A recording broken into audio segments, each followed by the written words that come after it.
My name is Madison Walsh, and at 28, I thought I knew exactly where I stood in my family. That was before the dinner that shattered every assumption I'd ever made about blood loyalty and sibling bonds. "You'll never own a house like your brother," my father declared across our dining room table, his words cutting through the pleasant chatter like a blade.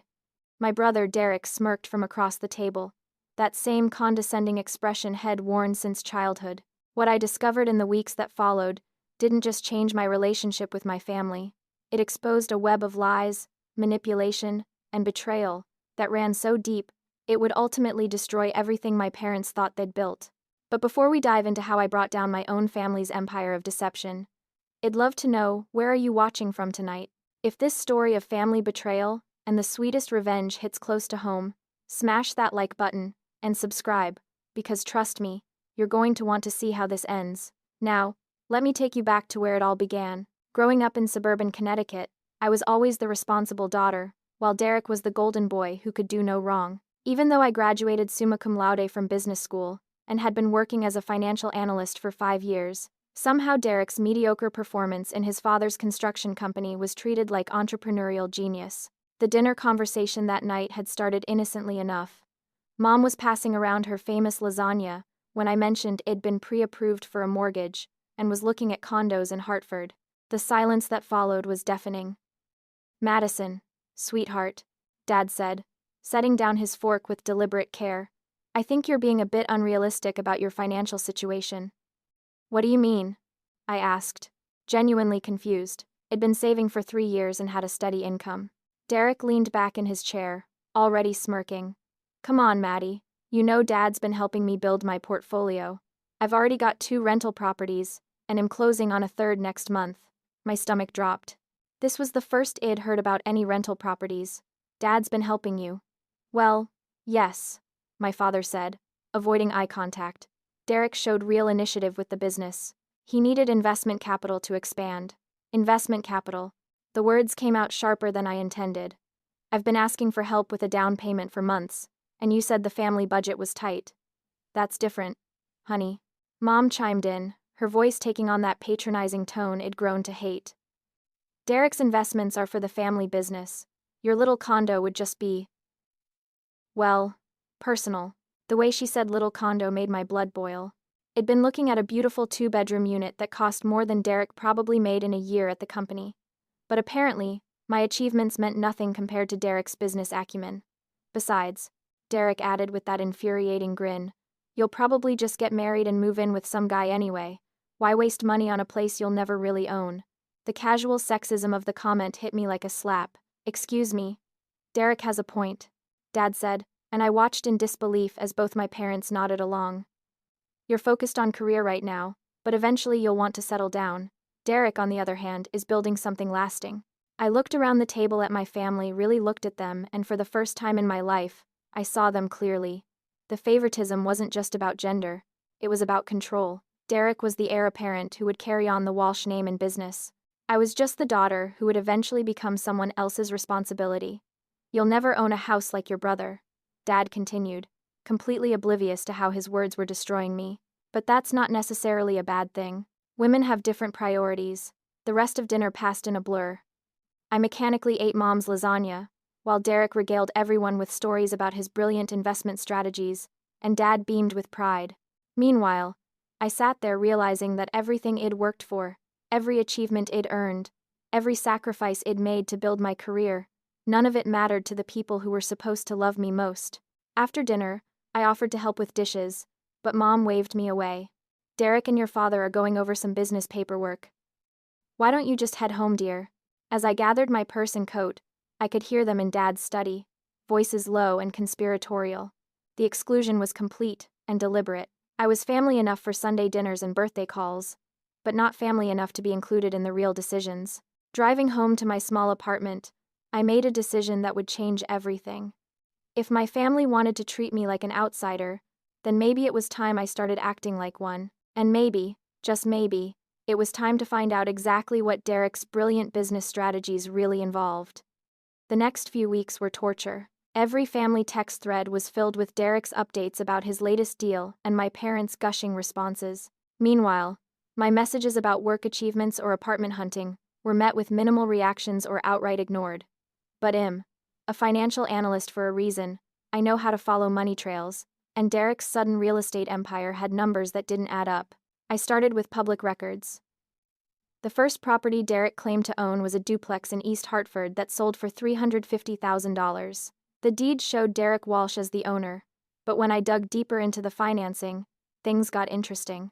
The down payment was $70,000, money that Derek definitely didn't have 6 months ago when he was complaining about his credit card debt. The second property was even more suspicious. A single-family home in Manchester purchased for $280,000 with a $60,000 down payment. Again, all cash upfront, no co-signers listed, but the timing coincided perfectly with when Dad's construction company had landed its biggest contract ever, a municipal building project worth $2.3 million. I spent my lunch breaks at the town hall, poring over public records. I spent evenings researching business filings and tax documents. What I discovered made my stomach turn. Dad's construction company, Walsh & Sons LLC, had been awarded the municipal contract through what appeared to be a competitive bidding process. But when I looked at the other bids, they were all significantly higher, almost suspiciously so. Then I found the connection. The project manager for the town was Robert Chen, someone who'd been Derek's roommate in college. Robert had started his position with the city just 8 months before the bidding process began. The coincidence was too perfect. But the real smoking gun came when I accessed Derek's social media. Had been careful to keep his main accounts clean, but had forgotten about an old Instagram account, where Head posted photos from a fishing trip with Robert Chen, just 2 weeks before the bids were due. The caption read, "Great catch today with my boy Rob. Some deals are just meant to be." The pieces were falling into place, but I needed more proof. That's when I remembered something Derek had said at dinner about his business partner. It assumed he meant Dad, but what if there was someone else involved? I decided to take a more direct approach. The following Saturday, I drove past Derek's first rental property. It was a nice duplex in a decent neighborhood, exactly the kind of place I'd been hoping to buy. I parked across the street and waited. Around noon, I saw Derek's truck pull up, followed by a BMW I didn't recognize. Derek got out, along with Robert Chen and another man I didn't know. They spent about an hour inside, taking photos and measurements. When they came out, I could hear Derek saying something about getting the inspection report to the city by Tuesday. That's when it hit me. This wasn't just about Derek getting favorable financing for his real estate investments. They were using his properties as part of some kind of scheme related to Dad's municipal contract. The rental properties weren't just investments, they were part of a larger fraud. I started taking photos with my phone, documenting everything. Derek's meetings with Robert, the timeline of property purchases, the suspicious financing. I was building a case, but I wasn't sure yet what I was going to do with it. The irony wasn't lost on me. My family had dismissed my financial expertise, but now that same expertise was going to be their downfall. They'd made the mistake of underestimating me, and that mistake was going to cost them everything. As I watched Derek shake hands with Robert and drive away, I felt something I hadn't felt since that horrible dinner. Power. For the first time in my life, I held cards that my family didn't even know existed. The question was, how was I going to play them? 3 weeks into my investigation, I had enough evidence to bury Derek, and potentially Dad too, but I wanted to understand the full scope of their operation before I made my move. What I discovered next made me realize this wasn't just about favoritism or even fraud, this was about a systematic betrayal that went back years. I'd been analyzing the financial records when I noticed something odd about the timing of Dad's business loans. Walsh & Sons had taken out a significant line of credit 18 months ago, right around the time Derek graduated from college with his useless communications degree. The loan was for $200,000, supposedly for equipment upgrades and business expansion. But when I cross-referenced the equipment purchases with the company's asset declarations, the numbers didn't match. Less than half of the borrowed money had actually gone toward legitimate business expenses. The rest had been funneled through a series of shell companies that Derek had set up, companies that existed on paper but had no real operations. The deeper I dug, the more sick I felt. This wasn't just about Derek getting help with his real estate investments. My father had been systematically embezzling money from his own business to fund Derek's lifestyle, and they'd been using municipal contracts to launder the money and make it look legitimate. But the betrayal went even deeper than financial fraud. I found email exchanges between Derek and Dad discussing my future, or rather, my lack thereof in the family business. They'd been planning for months to gradually phase me out of family gatherings and decisions, making me feel unwelcome so I'd distance myself naturally. The goal was to ensure that Derek would inherit everything without any complications from his emotional sister. One email from Dad to Derek particularly stung. Madison's always been too nosy for her own good. Better to keep her in the dark about the real business until she finds her own life. Women get too attached to money matters they don't understand anyway. Reading those words felt like being gutted. This wasn't just about the house or the favoritism. They'd been actively conspiring to exclude me from my own family, while stealing money to fund Derek's fake success story. That night, I couldn't sleep. I kept thinking about all the family gatherings where Id felt like an outsider. All the conversations that stopped when I entered a room. All the times Derek had smirked at me like he knew something I didn't. Because he did know something, he knew that everything Id worked for was being undermined by the two people who were supposed to support me most. I was sitting at my kitchen table at 2 a.m, surrounded by printouts and documents, when my phone buzzed. It was a text from Derek. "Hey sis, heard you're still looking at condos. Dad thinks you should consider renting instead. Building equity isn't really your strong suit anyway." The casual cruelty of that message was the final straw. He wasn't just benefiting from their fraud, he was actively enjoying my exclusion. That smirk wasn't just arrogance, it was malice. Right then and there, I made my decision. I wasn't just going to expose Derek and Dad. I was going to destroy the entire empire they'd built on lies and stolen money. But I was going to do it smart, methodically, and in a way that would ensure maximum damage. First, I made copies of everything: financial records, emails, bank statements, property deeds, business filings. I stored copies in multiple locations, including a safety deposit box at a different bank. Then I started reaching out to contacts in my professional network. One advantage of working in financial analysis is that you develop relationships with people in law enforcement who specialize in white-collar crime. Id helped the FBI with a money laundering case 2 years earlier, and I still had the contact information for Agent Sarah Martinez, who told me to call if I ever came across anything suspicious. But I wasn't ready to call her yet. First, I wanted to set a trap that would catch Derek and Dad in the act, while giving me the maximum leverage. I needed them to think they were winning, right up until the moment they lost everything. The plan I devised was beautiful in its simplicity. I was going to use their own greed and arrogance against them. Derek thought he was so smart, and Dad thought he had everything under control. But they'd made one crucial mistake. They'd underestimated their victim. And now their victim was about to become their worst nightmare. You know what they say about karma sometimes: it needs a little help to find its target. And after months of being dismissed and belittled by my own family, I was more than ready to be karma's assistant. What happened next would make Derek's smirk disappear forever, and turn Dad's golden boy empire into a house of cards in a hurricane. But first, I needed to make sure they gave me enough rope to hang them with.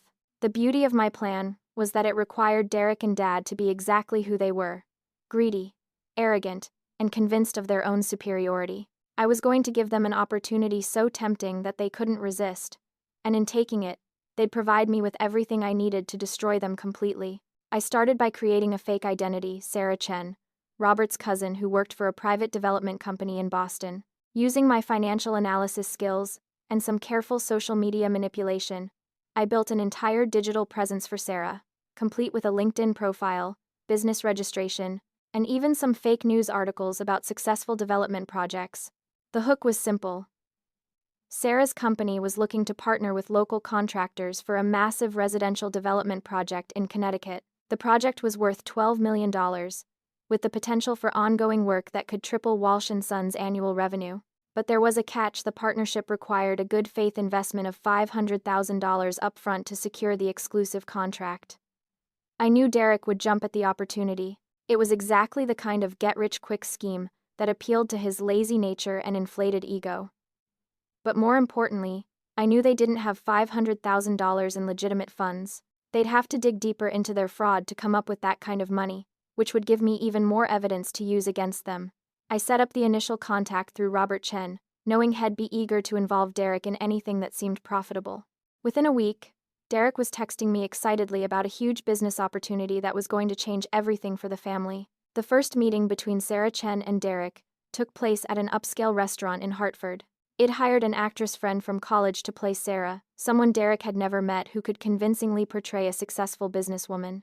I watched from a corner booth, recording everything on my phone while Derek practically drooled over the fake contracts and projected earnings. Sarah played her part perfectly, expressing concern about whether Walsh & Sons was financially stable enough to handle such a large project.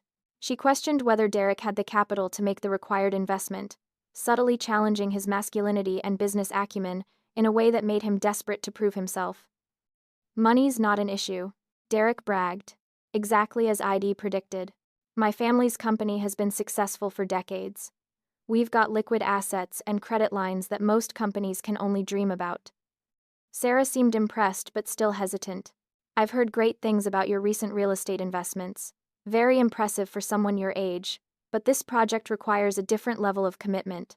We're talking about real money here." Derek's chest puffed up with pride. "Those properties are just the beginning. My father and I have bigger plans, much bigger. We've been diversifying our portfolio and expanding our operations. The $500,000 won't even make a dent in our resources." I could barely contain my excitement as I watched Derek dig his own grave. He was so eager to impress Sarah that he was volunteering information about their financial crimes without even realizing it. When Sarah casually mentioned that her company preferred to work with contractors who had creative financing solutions, Derek practically winked, as he assured her that his family was very creative when it came to funding opportunities. Over the next 2 weeks, Derek worked frantically to put together the investment money. I monitored their bank accounts and business records, watching as they pulled funds from every possible source. Dad liquidated legitimate business assets, Derek mortgaged his rental properties to their maximum value, and they even borrowed against Mom's retirement account without her knowledge. But the most damning evidence came when they started manipulating their municipal contracts to generate additional cash flow. They submitted inflated invoices for work that hadn't been completed, charged for materials they never purchased, and even created fake subcontractor agreements to justify additional payments. Every fraudulent transaction was meticulously documented by my ongoing surveillance. Derek was so confident about the deal that he started bragging to Mom about how he was about to secure the family's financial future with his brilliant business instincts. He even suggested they should start looking at vacation homes in Florida, because money would soon be no object. The night before the final contract signing, Derek called me with fake concern about my housing situation. His voice dripped with condescending sympathy as he offered to help me understand why homeownership might not be right for someone in my position. "I know Dad's words hurt your feelings at dinner," he said, not sounding sorry at all, "but he's just trying to protect you from making a financial mistake. Real estate investment is complicated, Maddie. It's not like your little spreadsheets at work." I bit my tongue and played the grateful little sister. "You're probably right, Derek. I don't really understand business like you do." "Exactly," he said, clearly delighted. "Leave the big financial decisions to the men in the family. We've got everything under control." If he only knew how under control things were about to become. The final meeting was scheduled for Friday morning at Sarah's office, actually a rented conference room in a downtown Hartford business center. Derek and Dad arrived 30 minutes early, both wearing their best suits and carrying briefcases full of contracts and cashier's checks. I watched from the parking lot as they walked into what they thought was their golden opportunity. They had no idea they were walking into the most elaborate trap ID ever set. In 1 hour, they'd hand over $500,000 to a woman who didn't exist for a project that was completely fake, and every moment of it would be recorded and documented as evidence of their systematic fraud and embezzlement. As I sat in my car, reviewing the mountain of evidence it'd gathered over the past months, I felt something I'd never experienced before: the intoxicating power of perfect revenge. Derek's smirk was about to be wiped off his face permanently, and Dad was about to learn that his emotional daughter was far more dangerous than Head ever imagined. But the beautiful thing about my plan wasn't just that it would expose their crimes, it was that their own greed and arrogance had provided me with everything I needed to ensure they'd face real consequences. This wasn't just going to embarrass them or cause family drama. This was going to destroy them completely, legally and financially. And they'd done it all to themselves. At exactly 10 a.m. on Friday morning, Derek and Dad walked into that conference room carrying everything I needed to bury them. $500,000 in cashier's checks, along with detailed financial records showing exactly how they'd assembled that money through fraud, embezzlement, and money laundering. Sarah Chen was waiting for them with a table full of impressive-looking contracts and a warm smile. She'd done her homework, asking detailed questions about their financing methods, and carefully documenting every confession Derek made about their creative business practices. "I'm particularly interested in how you've managed to generate such impressive cash flow so quickly," Sarah said. adjusting her fake glasses as she reviewed their financial statements. Your revenue growth over the past 18 months is remarkable. Derek practically preened as he launched into a detailed explanation of their operation. He described the municipal contracts, the real estate investments, the shell companies, and even hinted at their arrangement with Robert Chen, all while his father nodded approvingly. They thought they were impressing a potential business partner. They were actually confessing to federal crimes on camera. But the most beautiful part came when Sarah expressed concern about the legitimacy of their funding sources. Dad became defensive, and Derek became boastful, each trying to outdo the other in proving their business sophistication. "Look," Dad said, leaning forward with the authority of a man who'd never been questioned.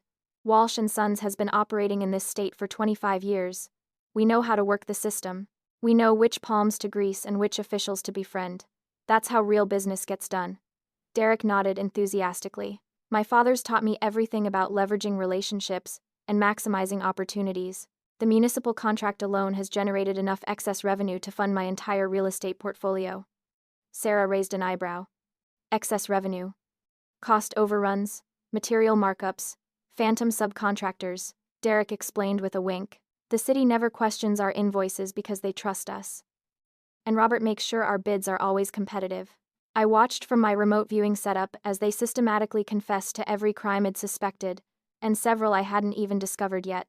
They were so eager to prove their sophistication that they were gift-wrapping a federal case for me. When it came time to exchange the money for the contracts, Sarah played her final card perfectly. She expressed last-minute concerns about the deal, suggesting they might want to wait until her lawyers could review everything more thoroughly. Derek's mask slipped completely.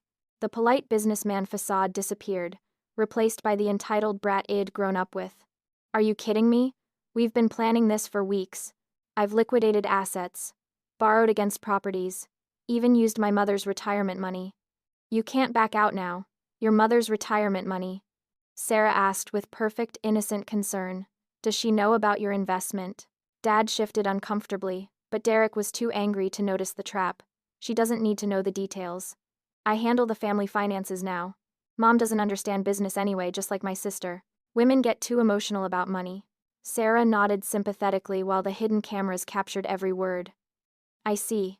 And these liquidated assets, were they from your construction business?" "Everything," Derek bragged.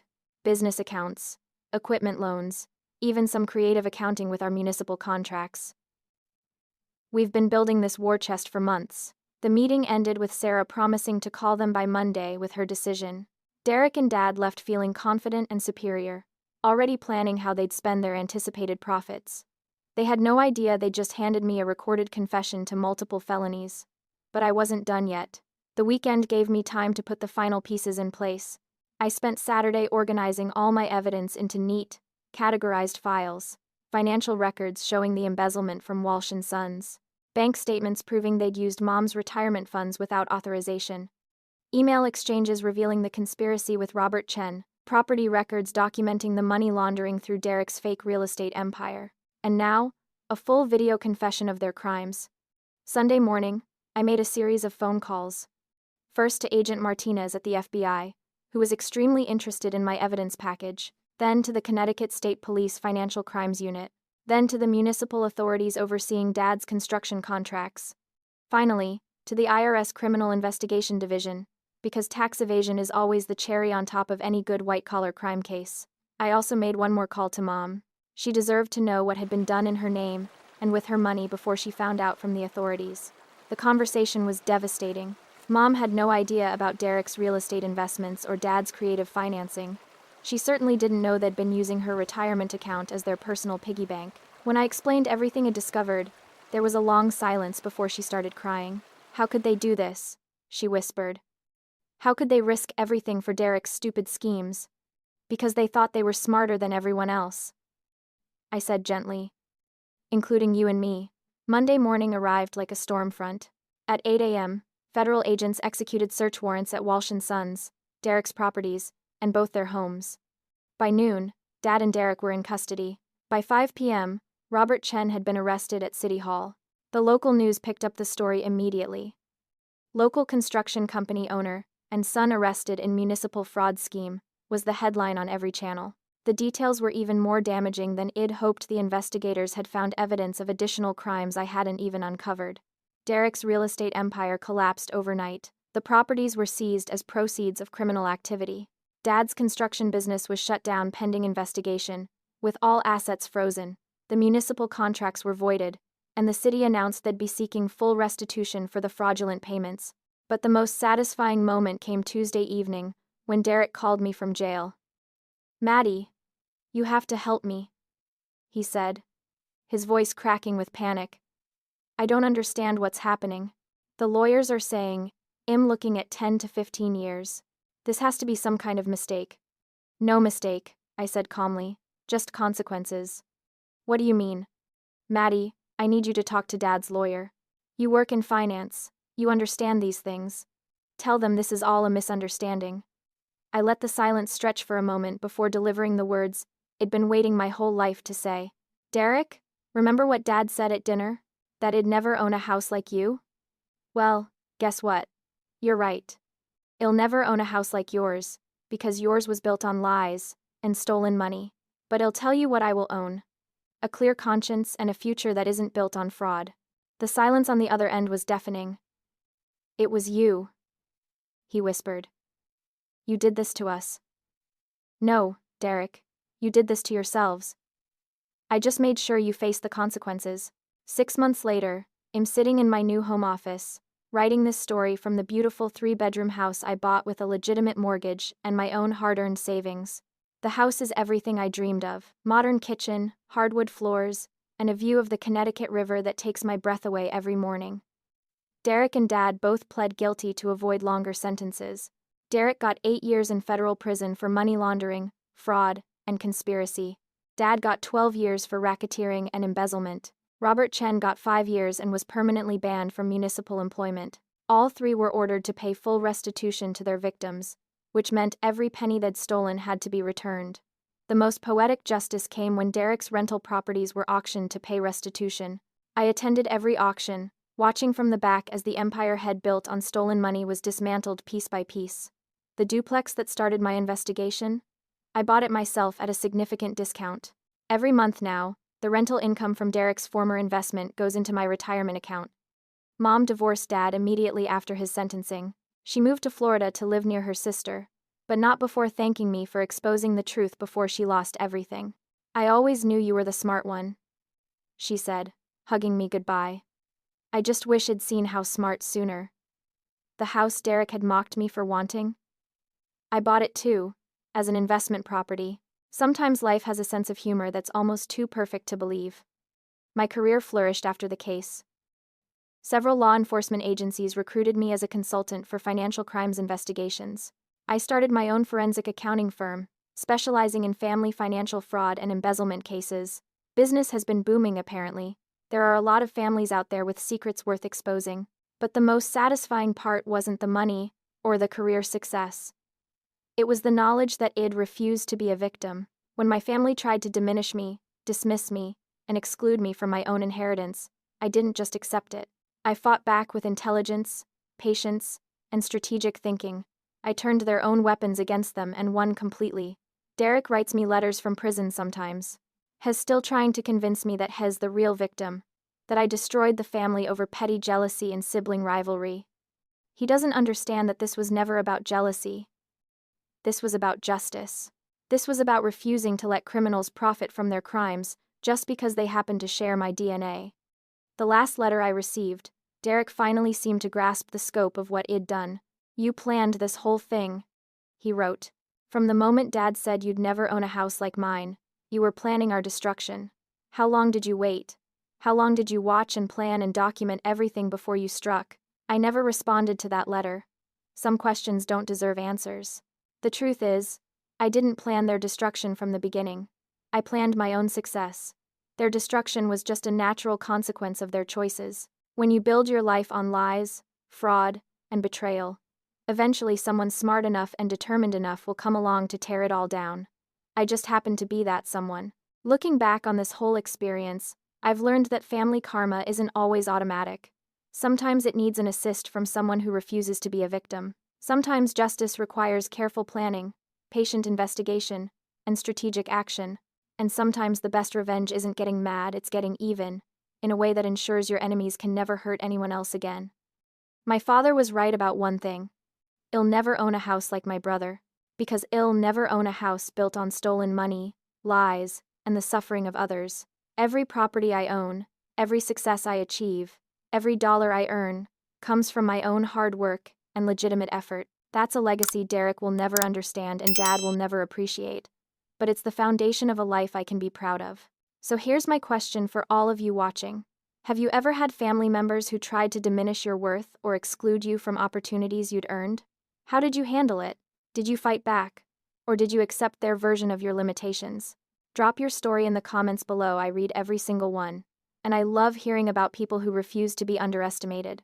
If this story of family revenge and justice served resonated with you, please hit that like button and subscribe for more stories about people who fought back against family betrayal and won. Share this video with anyone who's ever been the underestimated family member. Sometimes we all need a reminder that our worth isn't determined by other people's opinions, even when those people are family. Thank you for taking this journey with me. And remember, karma might be patient, but it's also thorough. Sometimes, it just needs a little help from someone who knows how to read financial records and isn't afraid to use that knowledge. Until next time, keep fighting for the justice you deserve, and never let anyone convince you that you're worth less than your dreams.